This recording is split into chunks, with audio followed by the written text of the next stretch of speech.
but you can just ask too, and I'll.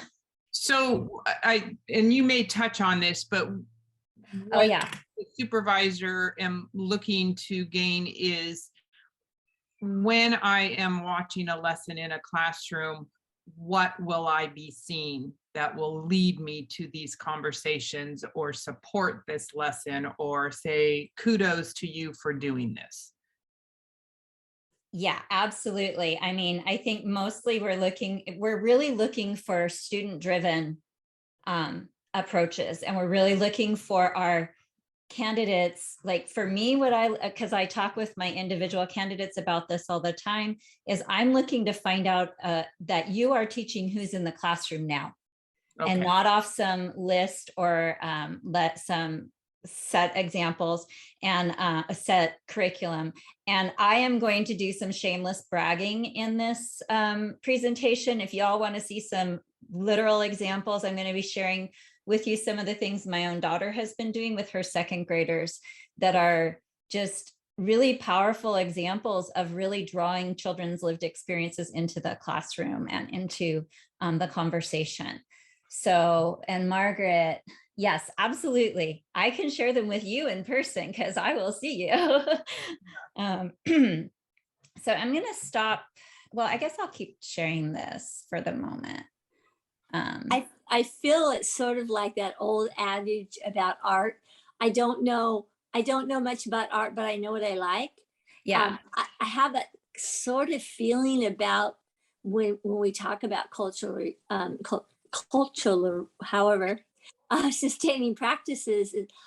I think I know that when I see it, but I'm not sure. And I would have a very hard time speaking about it with any confidence. Well, join me on the journey then, because I would love to talk with you more about it. And I'm going to share a book with you all that I have found has really unlocked this for me and for my students. And so I'm going to go ahead and get started. Let's see, maybe I can. I'm still new to slides. Can you tell I come from elementary and I'm still getting used to doing these presentations. So welcome in everyone. I'm Rosemary Wren. I use she, her pronouns, and I am really grateful and honored to be joining you today. I am a university supervisor and lecturer at Cal Poly San Luis Obispo, and I'm also the lead for the elementary education program at Cuesta Community College. So I have, I get this really awesome perspective between the two systems, plus then I'm in the elementary classrooms. And what we're really looking at in teacher preparation right now statewide is how important it is for us to all communicate. So I love that we have UC, we have CSU, we have community college, we have all different people from all different programs here today, all of us with the hope of preparing our future educators. And I'm going to share with you my understandings around culturally sustaining pedagogies. This is going to be more of me sharing out than a ton of breakout rooms. So if you have questions, just unmute and stop me or drop them in the chat, and Adria will share them with me because this is for you. This is for your time. And I want to acknowledge the land that I'm on, which is the Yaktichu Chichu Yaktilhini Northern Chumash, and they are the original, current, and future caretakers of the land and culture of the area occupied by my home and by the schools where I work.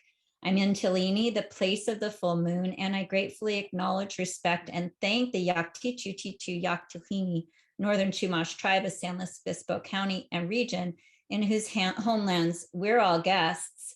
And I take this quite literally because here in San Luis Obispo, we are the homeland of the Northern Chumash, and also the site of the first National Marine Sanctuary being put forth by a tribe. And this is Chief Fred Collins, who passed away last October suddenly, and his daughter has taken over leadership.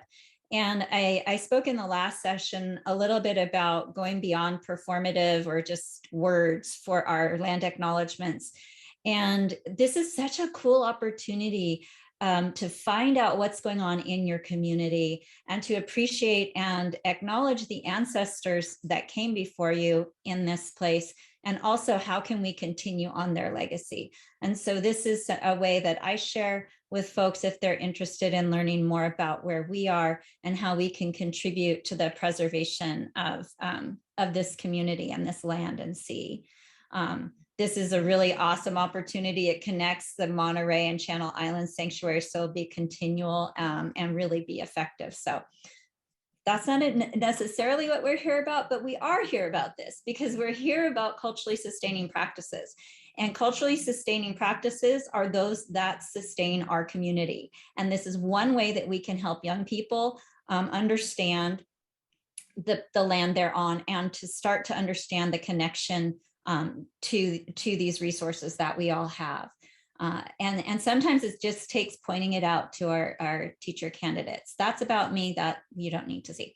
Okay, so what are some questions that you have about culturally sustaining practices? And we'll be checking this throughout the session, but I just want to share with you, we've got one question on there so far. You're welcome to put the Post-its. I love to have them on the Jamboard because I go back here after the workshop and see what the big questions are, even if we don't address all of them during the time that we're together.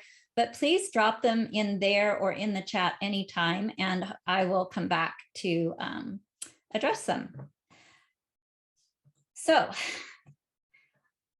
I'm going to go ahead and get started with some definitions. And culturally sustaining pedagogy is a term that was coined by doctors Django Paris and H. Sami Halim. And the essence of culturally sustaining pedagogy is it is here to perpetuate and foster, so to sustain the linguistic, literate, and cultural pluralism as part of schooling for positive social transformation. And Margaret was saying, so what does that look like? That looks like translanguaging. That looks like inviting our students' funds of knowledge into the classroom. It looks like respecting and inviting in however children need to show their learning. And that goes for our candidates as well. I've had a few candidates and several students in my undergraduate intro to teaching classes who are in this profession because they suffered as children. They did not have these things of theirs respected, and they want to change that. So we want to help them do that. And for a lot of us, I will fully confess that I got my teaching credential in 1988. It was a very different time. It was a very different focus on what the classroom was supposed to look like.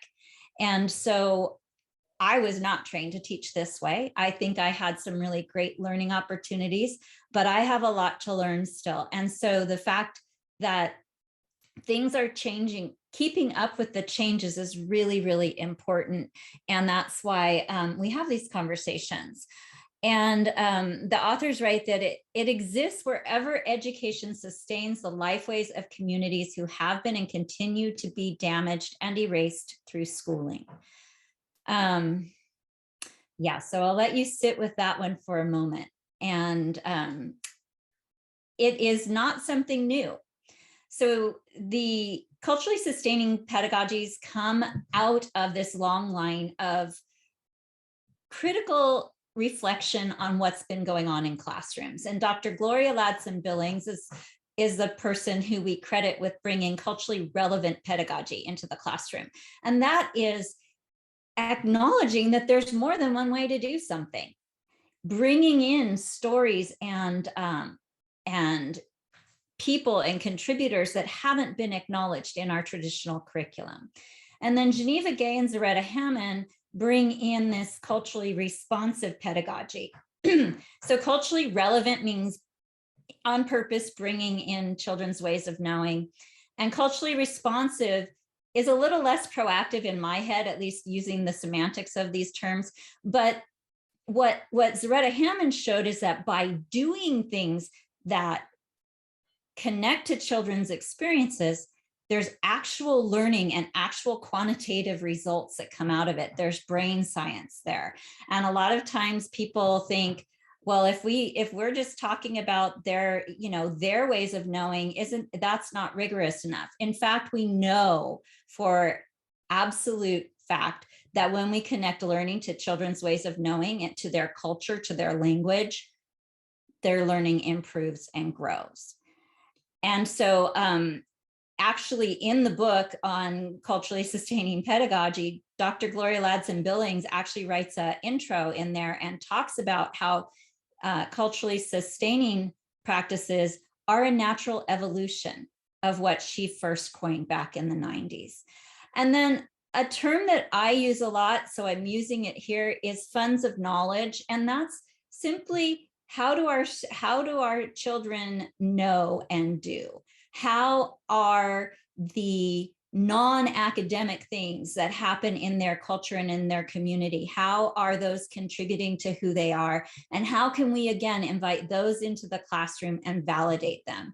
So I think when we're talking about as a supervisor, when we walk into a classroom and the children don't look like us or like the kids that we grew up with, and maybe they're speaking a language that we don't understand, and we have our own implicit biases that kick in right away. And so as the supervisor, what can we be doing? Because if we have those feelings, our candidates may too. What are the questions that we can be asking our students to lift up, invite in, and validate their students' ways of knowing? And an example of funds of knowledge that sticks with me, will never leave, is related to a student I had at Cuesta.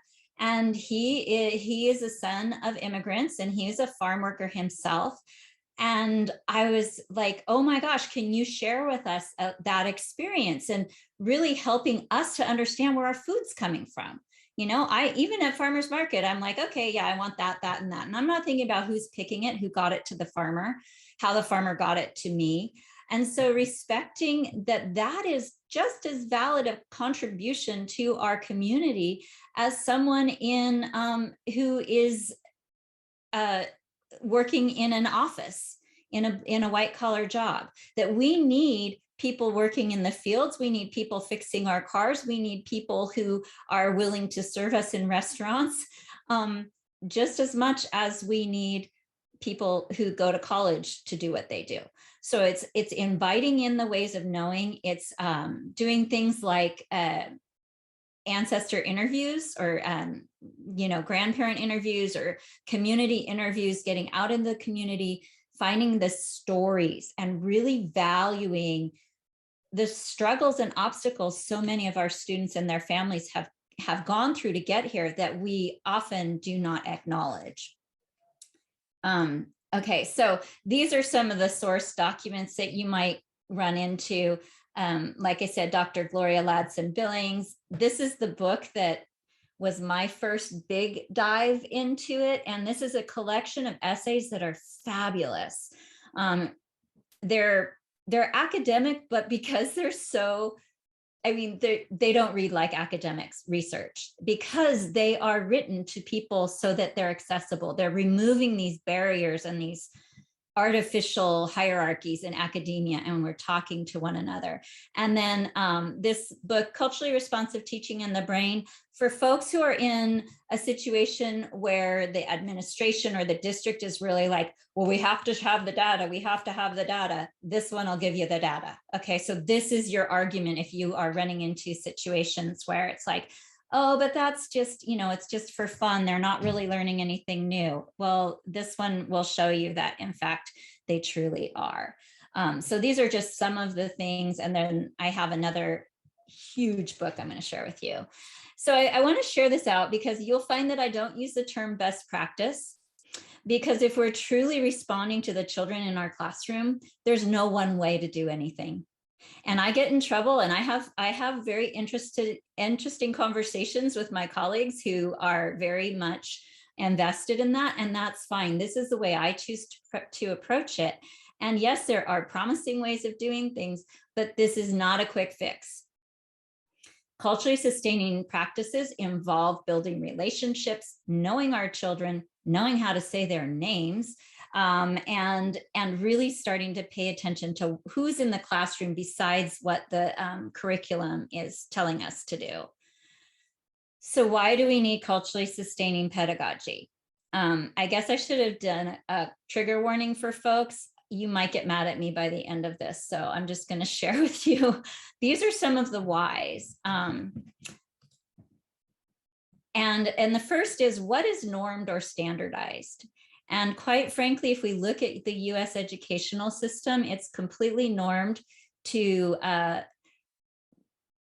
preserving and perpetuating the white male moneyed class, and to continue to enrich that group of people.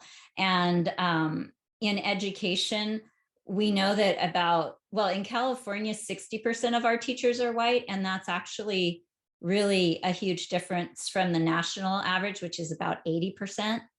But if even in California, over 50% of our students are not white. And so that means that their ideas, their ways of knowing are not being reflected in the teachers who are up there in front of them. And what is normed or standardized also is this power dynamic. And I teach a children's lit class. And when I point out to my students in that class that they have tremendous power, that teachers have so much power over what kids read, they really hadn't thought about that before. And we are the gatekeepers. So our teacher candidates, we want them to feel that they have command of the room and their space, but also to understand that delicate balance between feeling comfortable and confident in the classroom and like you know what you're doing, but also understanding the message that you're projecting. I have been in spaces in higher education lately where I work with people who I am their worst nightmare. Because when they were growing up throughout school, they had teachers who looked like me, who penalized them, who wouldn't let them speak their language, who sent them to detention for doing the same thing a white kid was doing. So we need to understand from a very early age. And I wish that I had had that interaction 40 years ago so that I could have brought that through my whole practice. I can't undo what I've done, right? So what I can do is move forward. And so really asking our candidates, why do you think that, like, why is there such a high value placed on kids sitting quietly? Think about that. Let's think about that. Who is that for? That's for the teacher. I mean, I know I've been there. I've been the one to say, gosh, there's no kids today. I'm getting so much done. Yeah, but when it's learning that needs to happen, let's think about that. We have such a deficit vocabulary lately, and especially after the forced move online. And I see someone has a hand up. I can't see it because of the bar. Whose name is that? Sheila. Sheila, jump right in, interrupt, go for it. I don't want to interrupt, but you know, they call people like us renegades, right? But here's my question, and it may not be able, I wonder if anyone else struggles with it. I'm looking at the list of terminology. And yet every school I've been to is, oh, we're so behind. Oh, there's such a learning loss. And then, yeah, thank you. I just finally let the COVID gray go in because it's like, and yet we return to the classroom after 2 years and 3 weeks are spent on standardized testing, whatever the heck that means. I am crazy. Well, I'm always, I mean, the inequity of that and the impact it's going to have on our teachers and retaining student teachers, because it seems to me that there were nothing was changed from 29, we didn't get into it, from 2019 until 2022 and that. So you open the door for one of my favorite anecdotes. So in all that horribleness, one of the amazing things that happened is we had access to scholars in a way we never had before. And so I was doing a seminar, sitting on my couch on a Sunday morning in my PJs, talking to Dr. Gloria Ladson-Billings. Okay, and I was like, I was starstruck. But one of the things she said, and she said it several times throughout the pandemic shutdown, was everybody wants to go back to normal. Normal wasn't working. Why do we want to all go back there? And we look at Dr. Bettina Love also addresses that fact. We had this chance, y'all, in those 2 years to really think about what was working, what wasn't working for our children. And what do? We go right back and they're coloring in bubbles in second grade, reading 3 pages of single-spaced nonfiction writing. Okay. And so looking at that, dang it, we blew it. We really had an opportunity to really upset the apple cart, but we can still infuse this stuff and yes, cause a fair amount of good trouble, I think. Helena. I remember when I was still teaching, I had admin from the very first meeting in August till the absolute last meeting in June, July, whatever. And all they talked about were test scores. So here, my brand new baby teachers, I'm sure they're having to go sit in ridiculous faculty meetings where they have admins that are exactly the same, putting up all of their scores on the board and comparing their school scores with this one's scores, with this one's scores. I remember that was it with my admin, and he would put up, I don't know, 4 different school scores and how we compared with this other school. But every blessed meeting that we had, that's what he talked about. Well, do you know, if you teach this way, those scores are going to go up. If you, and people, I'm not kidding. I mean, we know that when children are in a space where the learning is meaningful, that they will learn better and they will do better on those exams if we are paying attention to them. That's a hard sell because people perceive this as, I will not use the word rigor, but they perceive this as less challenging and less engaging. And in fact, when we as we see, as I'll get into some of the components here, when we ask children to connect their lived experience with the content, when we bring in content that relates to them, they're a whole lot more likely, and it's been shown that they will be more likely to stay engaged and listen. So even when it comes up to the stuff they don't really care as much about, they're turned on, their learning is activated because they feel valued. They know that they matter. That's the other thing. If you read all of Bettina Love's work, if you come around, all you got to do is come out of there, not all, but the key thing I cannot stop thinking about is make students matter. If you're a person, I'm a person who always felt like I mattered and showed up in school. School was easy for me. I didn't question that. That is not everybody's experience. And when you show up at school and you're told that your community is ignorant because they don't speak English, or is illegal, or all your group of people could ever do is be victimized, why would you want to stick around? Why would you care what that person is talking about? Okay. But if you are in a space where there are high expectations for your success, where the teacher can say your name or at least tries, where your stories and your grandma and your grandpa's stories come into the classroom and are valued and venerated, then school is a place where you want to be. And then if school is a place you want to be, you actually will do better on the exams. Okay. And I think the other criminal thing that we've been saying in front of, around, and all over the place is this learning loss. I think any kid that survived these last 3 years is to be commended. And she's in the house right now, and so she knows I'm going to talk about her. But my daughter joined Teach for America in 2019, and her first year was the online year. So it was heck in a handbasket. And we talked a lot during that year. And then last year was her first full year in person. And we talked a lot about how important it was to put the academics over here and to really figure out what these kids needed. They're traumatized. We're all traumatized. So, and someone coming in here will go, oh my gosh, this is also touchy-feely.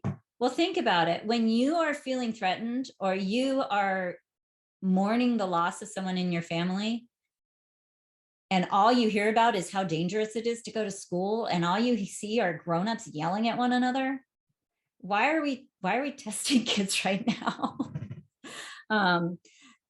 So anyway, these are some of the reasons that we're looking at culturally sustaining pedagogies and these deficit attitudes about folks that don't fit the paradigm of what US education has been, which has basically been a very effective tool for excluding rather than for inviting in.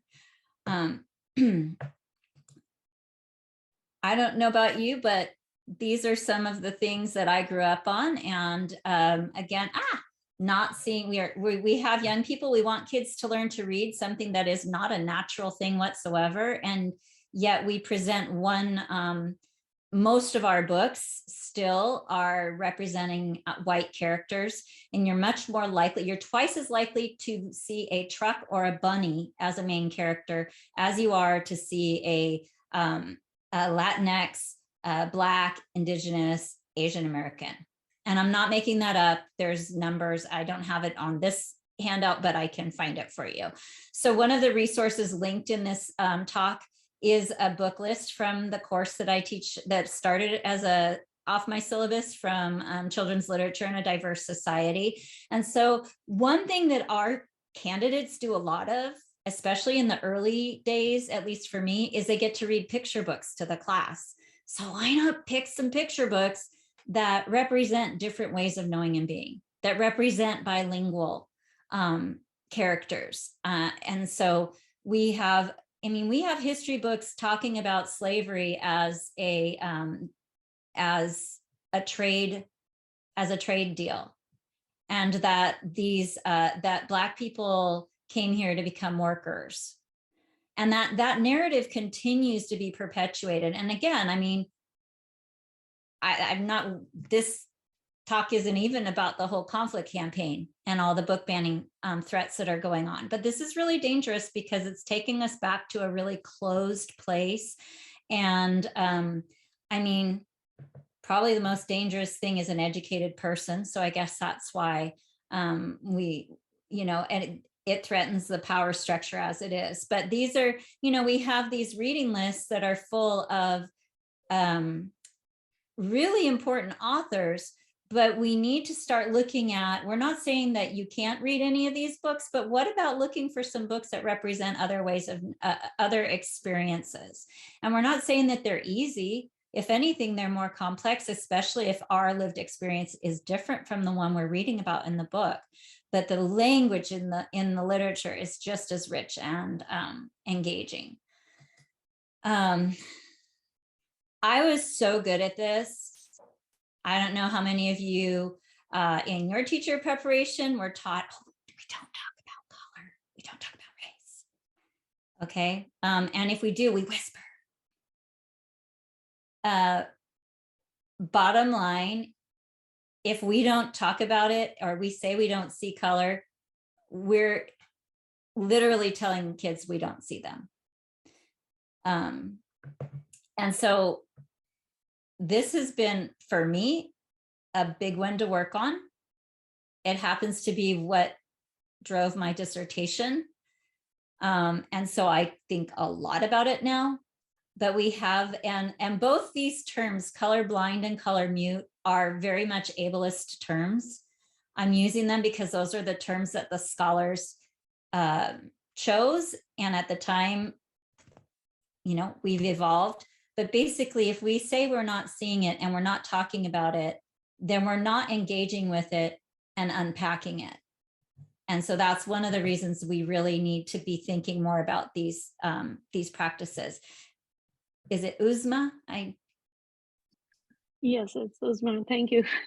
I just wanted to share that, thank you for talking about this. Even as I first came to States back in early 90s as an international student, I felt like I was invisible, because even in university, sometimes, when you spoke and you said something or whatever, it felt like nobody either saw me or heard me. So it was quite an eye-opener coming from a different country initially. And granted, I was fortunate that I grew up where I grew up, speaking English the way I do and all that. I could see a lot of things happening with other international students. And I think that's what got me so interested in diversity more and more and more over the years. But thank you for talking about this, thank you. Well, thanks for sharing your experience. And I think that it's important for us to realize that for all the folks who speak up to share that, there are multitudes who, because they get ignored or discounted, their experience is discounted, they stop speaking up. And we wonder why kids stop showing up to school. Well, why would you show up to a place that has made it very clear to you you don't belong, or where your way of knowing isn't valued? Okay, so this is something that I think we've it's really interesting. Well, I think it's interesting, personal, but I started my dissertation in 2019. 2020 is when I started doing the work on it. And I chose my question before lockdown and before the summer, with all of the demonstrations and all of the increased awareness and willingness to talk about race, right? And my question was, how do white women teachers navigate race in the classroom? Something like that, right? And I anticipated I was going to find people who didn't even want to say the words, right? And so because of that summer of activism and just like people engaging in these conversations, it was a very different conversation. And you would think that now, 2 years later, that these would be far more accepted things that we'd be talking about, but unfortunately they're not. And it still takes us intentionally engaging in these conversations. And so this is the one, I don't know how many of you have heard this one. Oh, they're too young. Babies don't notice race. We know that babies as young as 3 months do recognize skin color. And so it's really important for our teacher candidates to be able to have intelligent conversations about race and to, at very least, avoid perpetuating stereotypes, because kids are always watching us and they are picking up on the terms that we use. And much of it is really hard to erase from our vocabulary. We were raised in this water that is full of it. And so I invite you to engage in learning in whatever way works for you. There was an article back during 2020 that was like, when Black people are in pain, white people join book clubs. And I took that to heart, because I have to say that book clubs is one way that I learned a lot of this, but you got to go beyond the book club. Okay, and we have tremendous influence on the future, y'all, because even if you have 1 or 2 candidates a year, which I do because I have other stuff going on, those 1 or 2 candidates are going to impact 30 to 60 to maybe 100 kids a year. And any of you all old enough to remember the Herbal Essence commercial, that's what I think of. And they tell 2 friends, and so on and so on and so on. So we have, even if you only have 1 candidate a quarter, that 1 candidate has the potential to impact children for generations. So this is a very useful resource, because for those folks who want the receipts, this references the studies, and this is in the resources for this workshop. Another reason that we absolutely must engage with culturally sustaining practices is because we've left out a lot of stories. I have students in college who had never learned about Japanese internment camps, Indian boarding schools, or what was really going on in the missions. And these students were raised in California. So we need to bring in these stories. We need to tell the whole story. My students are so angry. And these are college students. And they're like, why didn't someone tell me this? And I'm like, I don't know. And my thing with the Indian boarding schools, it blows me away. I'm like, what other schools had cemeteries? I mean, that was literally an effort at extinction. because if they could get rid of the children, that was the idea, was that was going to stop. So, Margaret. To your point about having students who have never heard or who've heard very little about these very important and shameful historical events. I was working with a teacher a few years ago. He was not one of my candidates. I was in the classroom for some other purpose, but it was Indigenous People Day, or Christopher Columbus, October, first week of October. And he had 5th and 6th graders, and he was really surprised that none of them knew anything at all about Christopher Columbus.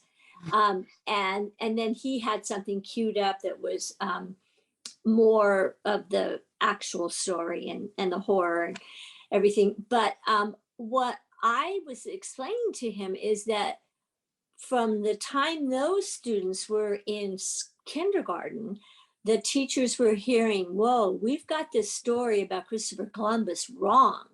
So we weren't saying anything as teachers.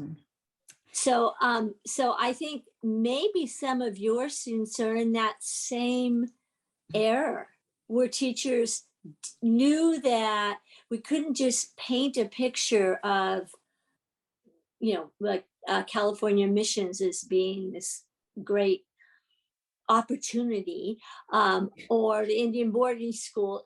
So we didn't say anything at all. Kind of like in kind of like color muteness, only historical muteness. Yeah. Well, and that's a really common response. I'm glad you brought that up, Margaret, because it's really a common response to, well, I'm just not going to talk about it then, because that means I don't have to engage in the learning, and I don't have to engage in the self-reflection that it takes to do something about it. And in fact, it was really interesting in my research and talking with with teachers. I had a teacher who was a 2nd grade teacher, revered in our community, and was unaware that the Thanksgiving mythology was so problematic. And she had parents come to her and talk to her about this. And she was like, I just didn't know what to do. I just thought maybe I shouldn't do anything about Thanksgiving, because that's a really common response, because we have an emotional attachment to that. And it's really hard when you get emotion involved in these things to separate. So it's really easier to just say, oh, I'm just not going to talk about it. And that I'm not dissing anybody who's done that, because I've done it too. But it's when we start to be aware of these behaviors, then we can be aware of when we do them, and to critically engage instead when possible, or to just say, I didn't know that, we should go find out more about it. But yeah, I mean, I remember my learning about missions was very much romantic. And that is one where you get into a lot of really intense debate with people, because again, you're dealing with faith in a lot of situations, and you're dealing, like, faith is not something you want to mess with. But there's also the facts, and Violet, who is Fred's daughter, she said, yeah, when they were talking about the statues all coming down that summer, she says, yeah, well, there's no statues to my ancestors, and nobody talks about them until they dig up the street to do the street work, because we have the mission downtown in San Luis Obispo. And she's like, my ancestors were walking over them and driving over them every single day. So yeah, sorry, Helena, I kept going and I saw your hand. Sorry about that. I was just going to say, when I first started teaching, I started in middle school, and I would be teaching U.S. history. And I could not figure out, how is it that the kids don't know blah, blah, blah, blah, blah. Whatever was the thing. How could they not know this? And I didn't get it. Why didn't they understand blah, blah, whatever was the subject? And I went down to elementary school. Then all of a sudden, click, the light bulb was huge. because with a lot of the kids, either, like you said, it's not talked about at all, because depending on who the militant parents are, Right. I believe XYZ, and I don't want my child hearing that, so therefore no child should hear it.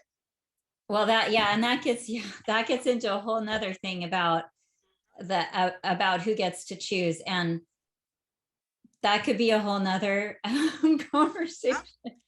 And when I had a principal and another lady and I would buddy up, and we were only allowed to have social studies on Friday afternoon from 2:25 until like 2:40, whatever it is, because the kids were not tested on social studies until whatever was the grade. They were tested on language arts and math. So that is what we were supposed to be teaching. And my principal figured that it was a waste of kids' time. We were wasting their time by doing social studies or science. And I did not get that at all when I was still teaching middle school. It never dawned on me that that was anywhere a possibility that kids would not have learned anything about science and social studies until I went down to elementary, and it's like, oh, no wonder. Well, and one thing that we can do, and one thing that the scholar that I'm going to share with you in just a moment really is a huge advocate of, is given those constraints of not having scheduled time for social studies and science, what are some other ways we can bring those stories into the classroom? And one of them is literally through books, but there are a lot of different ways that we can bring in those concepts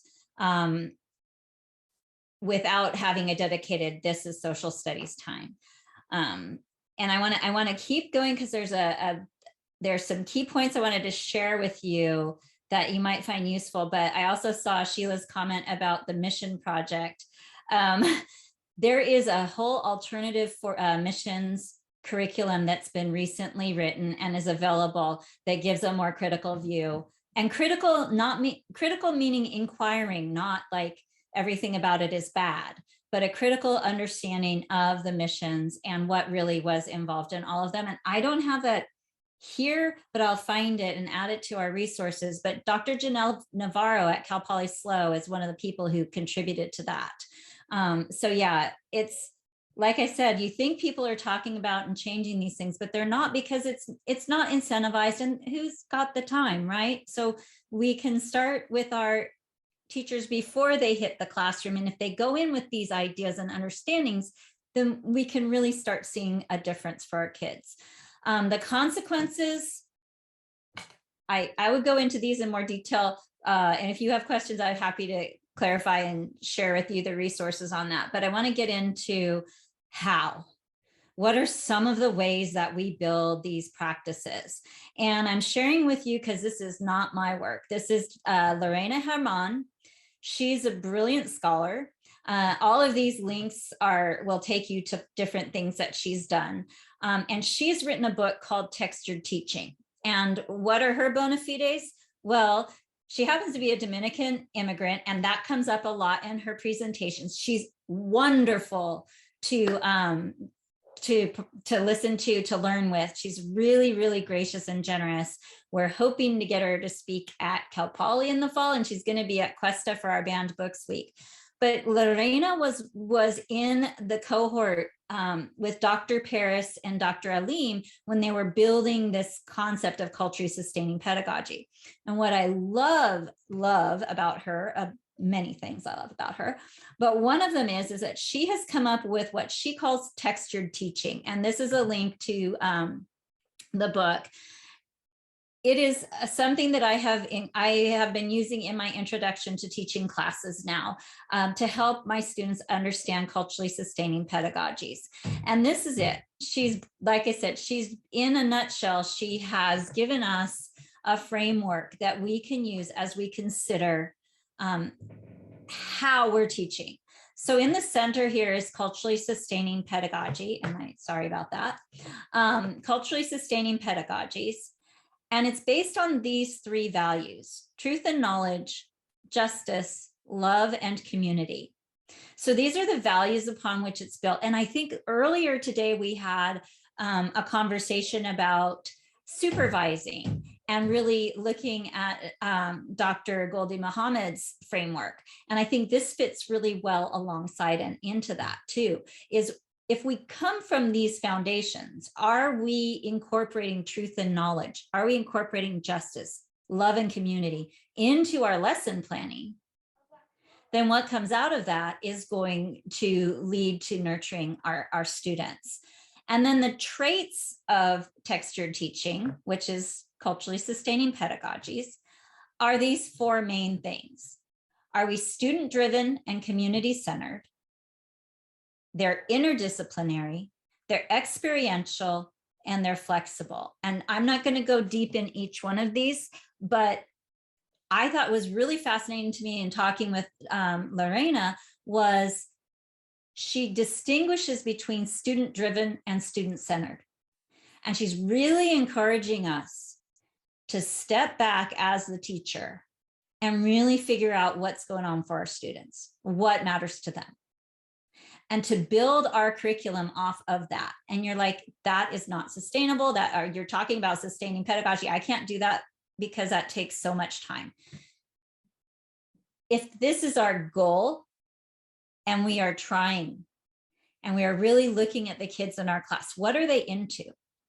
And how can I bring that in as the hook that gets them engaged so they want to stay in here the rest of the lesson? And then also looking at the community. We're focusing on relationships. We all heard this earlier today. You know, student voice is central, and we're responding to the community and current events. When I had kids, I stopped watching the evening news because I didn't want them to hear it, right? Well, that was fine, but they're hearing it everywhere else, okay? So if we have this habit of not talking about stuff, but the kids are talking. And so what better space for them to talk than with an adult who cares about them and who's building community. Textured teaching is interdisciplinary. And so to address what Helena was saying about not having time for all the subjects, how can we bring social studies and history and math, well, you get math, but how do you bring literature into math? Bragging. My daughter did for Black History Month. They focused on the book Show Way, which is talking about how the enslaved women created quilts that were maps for the Underground Railroad. And then they went on to talk about geometry, and the kids made their own quilts out of paper and then with needle and thread. Yes, second graders. So there's ways to do it and still meet the curricular standards. And then when children are assessed on our state tests, they have this connection that's a real connection rather than just something that someone told them that they had to practice with the pencil and paper. You have to do both. But if we introduce it and we sustain it with their ways of knowing, they're going to have more access to it. It's experiential. And I don't know, I did a lot of teaching of writing when I was in elementary school, and 5 senses. You know, how can we make this an experience for people? And again, our candidates are in someone else's classroom and who may have very big concerns about managing behavior. So it doesn't have to be something where you're making a mess, but we can have children close their eyes and imagine. Or maybe we bring in something that smells good, you know, and that they can connect to the learning. So, but we know that when children are engaged in this way, they will be more engaged. And then finally, it's flexible. And so when people say they're getting through the curriculum, I picture myself dragging children across the classroom and the kicking and screaming. It's like, I have to get through. What about if we flip that around and say, what do they need to learn? Oh, they didn't quite understand the whole thing about this math concept, but I have to be on the next page tomorrow. Well, maybe it would be worth investing a little bit more in learning what they need to know today so that when you do move on to the next thing, they really get it. And again, looking at different ways of presenting the information. We've talked a lot about UDL today too. That's where we come into this. So I want to show you some culturally sustaining pedagogy. And this is my daughter, Miss Becca, and these are her kids. What children do you know who know how to tell time on an analog clock anymore? I don't. So in math, they were learning about telling time, and they said, Miss Becca, we want to make a clock. And so they went out on the playground and made a clock with their bodies, and were telling each other what time it should be. So is this an efficient use of time? Somebody might say no. Why are kids out on the playground in the middle of the day? And instead looking at what are they learning? Are these kids going to be able to look at an analog clock and literally embody it? I mean, they have all the numbers around here, and they're practicing telling time. I have college students who can't read a clock like this. So this is culturally sustaining. She took their ideas. It's experiential. It is, it's rigorous because they're having to think and critically analyze who's going to lie where, which notch am I going to be pointing to? This is something that they did during, they were honoring Cesar Chavez and Dolores Huerta. And this is an example of inviting children's language into the classroom and acknowledging and celebrating the dual language. She happens to have a lot of Spanish speakers in her class. And so this is a bilingual book that they wrote. We were talking about doing a mural because that's a very much a activist, Chicano activist approach to protesting, but there wasn't a space for a mural. I still think that would be a fun thing. So they did the book instead, and then also validated her children as artists and writers by having it published in this little book.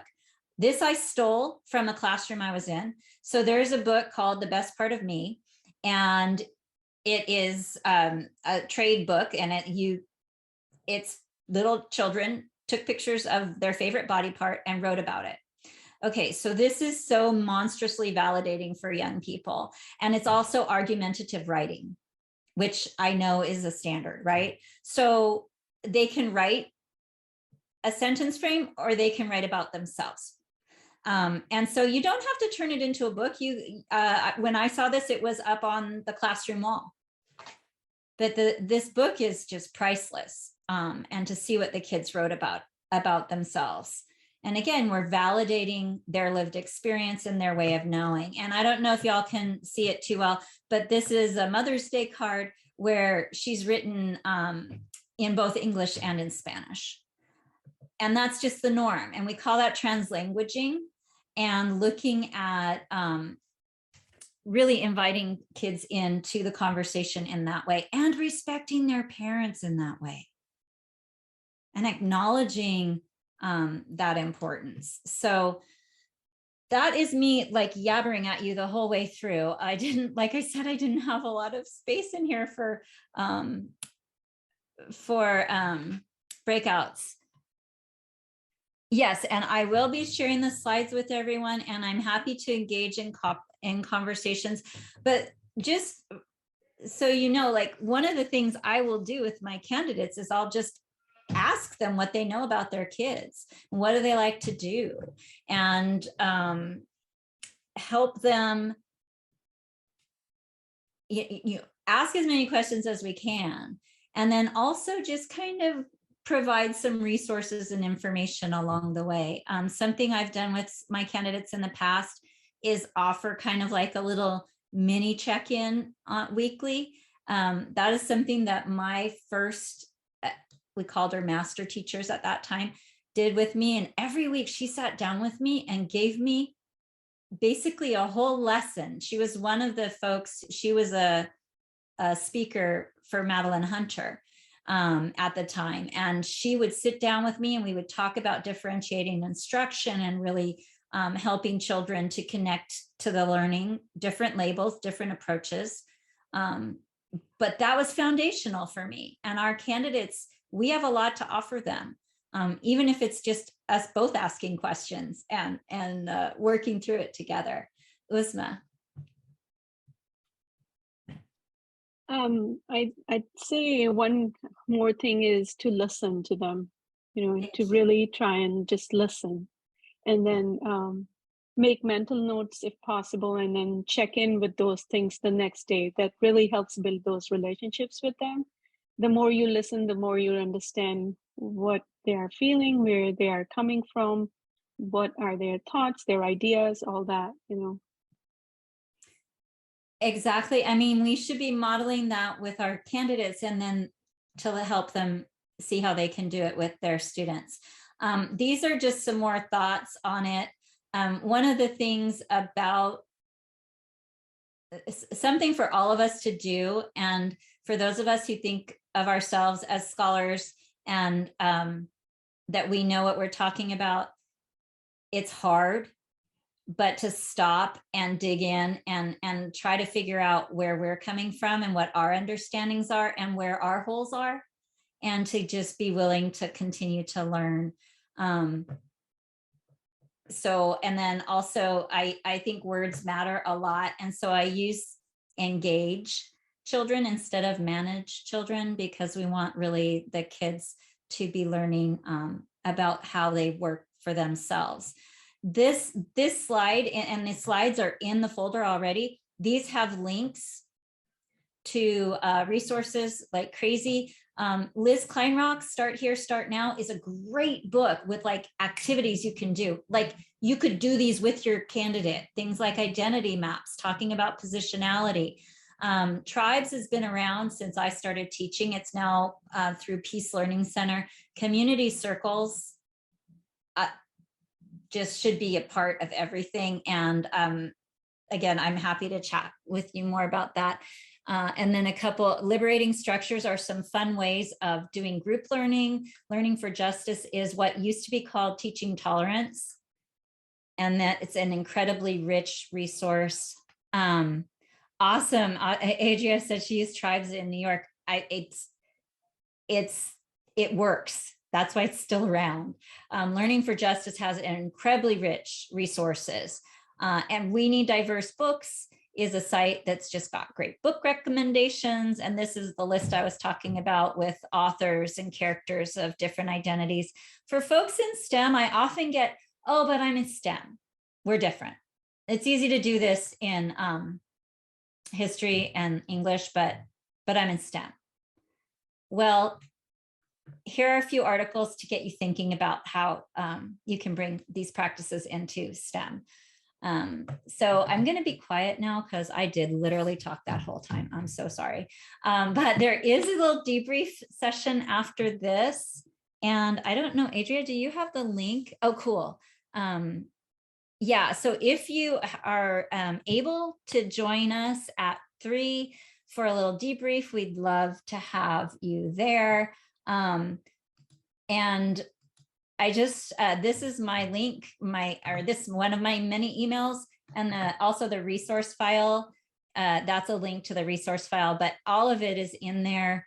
If you want other ideas, this is the tip of the iceberg. And then I want to leave you with this. One of my other Paulo Freire quotes that's one of my favorites is that whoever teaches learns in the act of teaching, and whoever learns teaches in the act of learning. And looking at education through this current lens of mine is very humbling. And I certainly would like to say that these are my opinions and my ways of saying, and I'm all about removing barriers and getting rid of stratifications in education. So if I was a little flip here and there, I apologize if I offended anybody, but I'd love to have a conversation and hope that y'all will join in the debrief.